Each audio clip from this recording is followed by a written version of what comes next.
Good evening. My name is Sean Jenkins.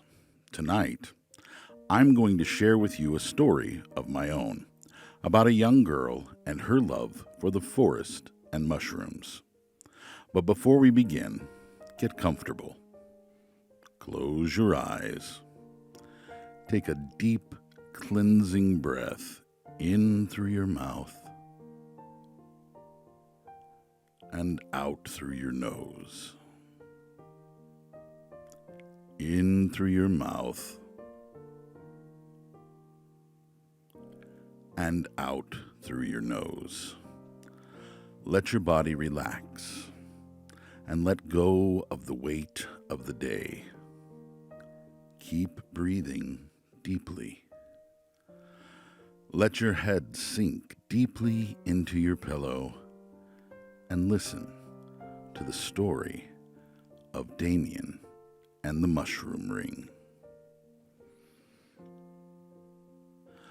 The morning air was cool and smelled of pine when Damian stepped out onto the back deck of her family's A-frame on Coeur d'Alene Lake in northern Idaho. The lake shimmered below, quiet and still, and the tall pines whispered softly in the breeze. Her grandparents were already waiting. Arthur stood with his boots planted wide, hat pulled low, as if he had been standing there since before the sun came up. He was a gritty old cowboy, the kind of man who spoke plainly and didn't waste words. But the moment he looked at Damian, something in his face softened. "Well, if it isn't my sweetie," he said, a smile spreading across his face. "You ready to learn something useful today?" Beside him stood Marjorie, warm and steady, her eyes bright with kindness, and just the slightest hint of mischief. She had spent years as a first-grade teacher, and it showed in the way she spoke, patient, gentle, and full of quiet encouragement. "We are going to teach you how to really see the forest," she said. Damian grinned, her eyes lighting up. "I'm ready." There was something else about them, too. Something quieter, deeper. Long before the lake, before the cabin, before any of this, they had both served during the war. Marjorie had been a wave, working in Washington, D.C., helping keep everything running behind the scenes. Arthur had been in the Army, far from home, fighting in the Pacific. They didn't talk about it much, but sometimes, in the way they looked at the world or at each other, you could tell. They knew things most people didn't, and they noticed things others missed. They set off together beneath the pines. It didn't take long before Arthur stopped and crouched low. "Now, here's a good one," he said, motioning Damian over. "Take a look." Nestled among the pine needles was a strange, honeycombed mushroom, its cap full of deep ridges and pits. "That's a morel," Marjorie said. "Morchella importuna. See how the cap looks like a sponge? Hollow inside, too." Arthur nodded. "Good eatin', if you know what you're doing." Damian knelt down, eyes wide. "It looks like a tiny forest castle." Marjorie smiled. "That's exactly the kind of noticing that matters." A little further on, golden shapes peeked out from the moss. "These," Marjorie said, lifting one carefully, "are chanterelles, Cantharellus cibarius." Damian touched the smooth cap. It curved like a trumpet, its edges wavy and soft. "They smell a little like fruit," Marjorie added. "Some say apricots." Arthur chuckled. "And they don't have true gills. See those ridges underneath? That's how you tell." Damian leaned closer. They're like little golden flowers. They walked deeper into the woods until Arthur stopped again, tapping the ground with his boot. Now, here's a sturdy fellow, he said. A thick mushroom stood there, with a wide brown cap and a stout, pale stem. That's porcini, Marjorie explained. Boletus edulis. Instead of gills, it has tiny pores underneath. Damian flipped it gently, gasping.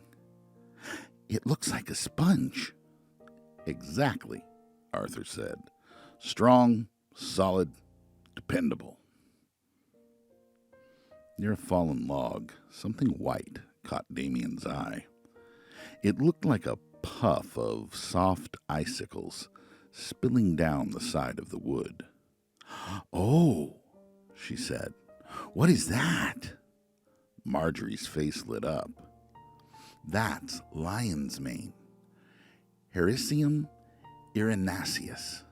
See how it grows in long, shaggy strands? Damian reached out, but stopped just short. It looks like a cloud. Arthur nodded. Or an old cowboy's beard, if you ask me.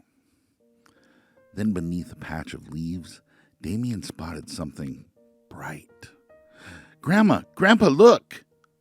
Arthur crouched beside her. Well now, that's a beauty. The mushroom was deep orange red, its surface rough and almost shell-like. That's a lobster mushroom, Marjorie said. Hypomyces lactiflorium. It's actually a fungus growing on another mushroom, changing it completely. Damian tilted her head. So it's two things at once? In a way, Marjorie said. The forest is full of transformations. Arthur added, That's why you gotta look close. Things aren't always what they seem. By the time they turned back toward the A-frame, Damian's basket held a careful collection, and her head was full of new knowledge. Remember, Marjorie said gently, some things in the forest are there to be gathered. Arthur finished. And some are there to be left alone. Damian nodded. She would remember that. Later that afternoon, Damian wandered back into the woods on her own, her basket swinging at her side. She brushed a strand of golden hair from her face, though most of it was already tied neatly into two bouncing pigtails. Her basket swung at her side, and she stepped carefully through the forest, eyes scanning the ground. She loved mushroom hunting. The forest smelled of damp earth and pine, and sunlight slipped through the branches in soft, golden streaks. Damian had already found a few small brown mushrooms, but nothing special. Not yet. Somewhere beyond the trees, she could hear the gentle lapping of the lake. Back at the A-frame, Arthur stood on the deck, looking out over the water.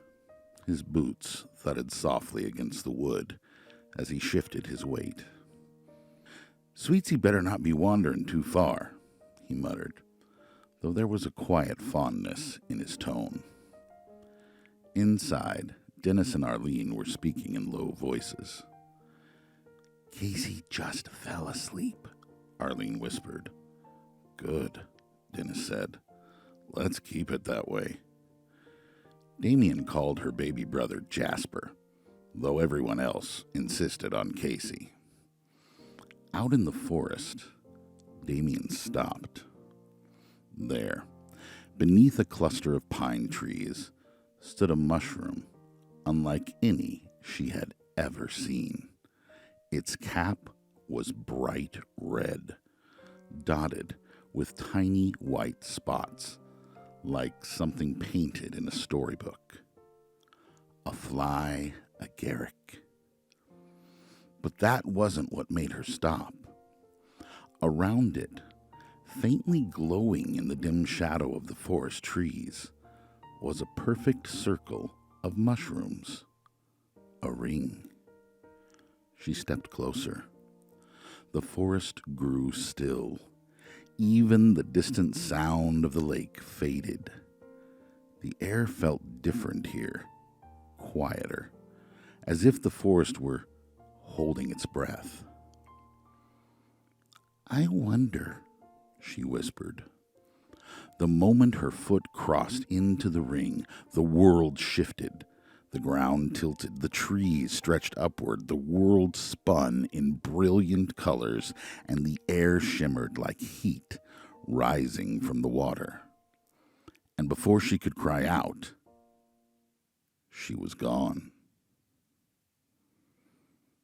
When Damian opened her eyes, the forest had changed. The pine trees were taller now, their needles shimmering like silver. The air sparkled, and laughter, soft, musical laughter, floated all around her. She turned. Dozens of tiny figures dancing in a glowing circle. Their wings shone like stained glass, and their clothes shimmered with colors she had never seen before. Fairies. One of them noticed her and smiled. "You found the door," one of them said, her voice like the tinkling of a tiny bell. Before Damian could speak, the fairies took her hands and pulled her gently into their circle. "Dance," they called, and she did.